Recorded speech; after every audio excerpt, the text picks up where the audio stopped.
فەرمانبەران دوومەن چ قاسێکی پارەی ji حکوومەتê وەرنەگرتین و چاوەڕێ وەرگرتنا مووچەیە مەها ئەیلولا ساڵا بهۆری dikin.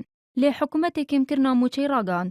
Li gorî plana حکوومەتا هەرێمê ji îro pêda fermanber hemî مووچەیê wernagirin. Belkû mehane dê beşekên مووچەyî wergirin.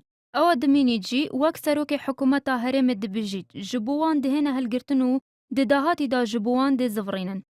ئێمە سیاسەتی فریاگوزاری تەقەشوفی دارایی جێبەجێ دەکەین لەو چوارچێوەیەشدا فەرمانبەرانی حکوومەت کەمتر لە مووچەی تەواوی خۆیان پارە وەردەگرن بۆ ئەو بڕەپارەیەش کە لە مووچەکەیان پاشکەوت دەکرێت وەک قەرز لای حکوومەت دەبێت تا کاتی داهاتوو تا لە کاتێکی داهاتوو بۆیان دەگەڕێتەوە.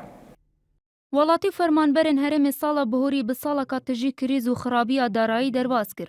Bi gotina serokê hikûmetê û cêgirê wî îsal jî dê saleka giran bî diwarê darayî da.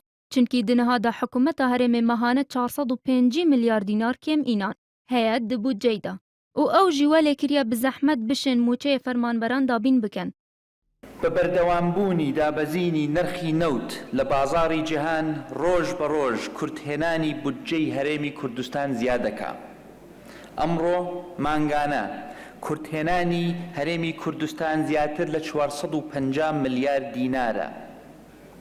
ئەم کورتهێنانە پڕ نەکەینەوە دۆخەکەمان مەترسیدارتر دەبێ و لێی دەرباز نابین.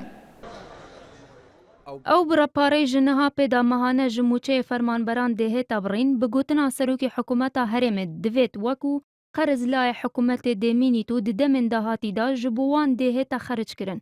Her wisa amajebûyê kir ku ew pêngav pişkek ji proseya çaksaziya aborî nîne belkû bi tenê rêçareyeke ji bo siyaseta kêm xerickirinê.